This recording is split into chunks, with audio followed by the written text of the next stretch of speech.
is Ben Brearley. I'm the founder of Thoughtful Leader, and I'm here to bring you some good leadership advice. And this one today is in the form of expectancy theory, which is a motivation theory created by Professor Victor Vroom from Yale University in 1964. It's still current today, and it's a very good theory of motivation. It's very simple. It doesn't cover every aspect of motivation, but I still like to use it today because it does help you target some of the areas where people might not be motivated in your team, and you can help to actually fix that problem with this theory. So this theory has three parts. The first one is E, or effort. The second is P, performance. And the third one is O, or outcome. So we will look at those now. The first section to look at is E to P, effort to performance. Now this means, basically when you think about this part of the theory, it means if you've got a team member, are they confident that if they put in the effort, E, they will get to the desired level of performance? So for example, if your team member has a task to do, are they confident that if they put in a lot of effort, they will actually achieve the result they need in terms of they get to that performance level that's going to do the job? For example, let's think of it as a marathon runner. A marathon runner has been training for years, so they know if they put in the effort, they will be able to achieve the level of performance to help them achieve or finish that marathon. So they're confident that they can achieve that, and they know, and that means for E to P, they are very motivated in that section. Think of me, for example. I'm not a marathon runner. I can run, but only when I'm chasing a basketball or something. So if you said to me, okay, go and run that marathon, I know no matter how much effort I put in at the given time, I will never be able to achieve the level of performance to finish the marathon in my current state, unless I train for years and years, or unless I train for a marathon specifically.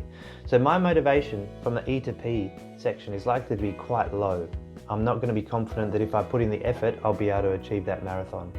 Now let's look at P to O, performance to outcome. Now this is a bit about rewards and the outcomes that are achieved. So if you're motivated from a P to O perspective, you know that if you achieve a level of performance, are you going to get an outcome from that? Let's say you've got a deadline to meet. Your boss says to you, if you achieve this deadline, I'm going to give you the day off on Friday. Okay, sounds great. Now, if you achieve that level of performance, the P, which is achieving that deadline, are you confident that you will get that day off, that O, that outcome? Are you confident that's actually going to happen and you're going to get rewarded? Or do you think that's actually probably not the case because more work's going to come along later and it's going to mean you have to work on Friday anyway, you're not going to be able to take the day off? So you can see what I mean here. This is if you achieve a level of performance that's desired, will you achieve the outcome that was promised? And that is a very key factor in motivation as well, because it's almost like, why would I bother? Even if I achieve this super high level, why would I bother? Because I'm not going to get the outcome. So this is another factor of motivation. And the last section is what's called the outcome valence, which is the O, but it's really an O plus and an O minus, I'd call it. So basically, if the outcome is a day off, but your team members don't really want a day off, then it's not a valuable outcome for them, and they're less likely to be motivated to put in the effort and to achieve that level of performance. On the other hand, if the outcome O is to attend a conference and your team member is really keen to attend that conference, then they're going to be extremely motivated to achieve that level of performance, which will result in their outcome. So in that case, the outcome valence means you'll get high motivation. So in each of these sections, let's look at how you might cater for this motivation. So let's go back to E to P, effort to performance. So if your team member's not confident that they'll put in the effort and they'll get that level of performance, that means they might not be confident in their own ability or skill level.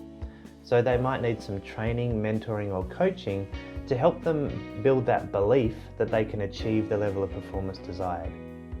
Now, from P to O, you're looking at performance to outcome. So the team member knows they achieved that performance. Do they reckon they're going to get that outcome that they desire? So this is all about making sure that people get rewarded for effort. Is there a reward for achieving a high level of performance? Are there consequences for not achieving the performance outcome? You've got to make sure that there's a reason or an incentive for people to really care about what they're doing. And it might be simple things like giving someone a day off, or giving them praise, or they get a good mark on their performance review, whatever it might be, or a career opportunity or a development opportunity. Could be any of those things. So you've got to be sure that the performance, if they get a high level of performance, there is some outcome. And that outcome valence we talked about was about, do they care about that outcome? Do they care about going to the conference that you're going to give them? So E to P is all about making sure they're confident to achieve the level of performance through skills and experience and mentoring and coaching. P to O is all about, well, if they achieve that, are they going to get rewarded at all? Why would they care? This is the incentive part of it. Another way you can make P to O more valuable is where you align the work and the outcome of the work with the aspirations of your team member. So for example, if your team member wants to become a manager later on, then you can actually align the work so that they're learning more management skills. They're more likely to want to achieve that outcome, which is to develop more skills in the management area. So if you can align skills, if you can align the aspirations of your team member with the work at hand, then you're more likely to be able to achieve that P to O outcome. So as you can see, the E to P and P to O is quite a simple way of thinking about motivation, but it covers quite a lot of ground, and I find it quite useful, and I've used it several times in my career to try to pinpoint areas where I think people aren't motivated, why not, and how we can fix it. So I hope you found this tool useful. I'll leave a link in the down below to some resources about expectancy theory as well. Leave a comment down below. I'd love to know what you think about this one, and of course subscribe so you can get more videos like this every week. Thank you for watching. I will see you next time.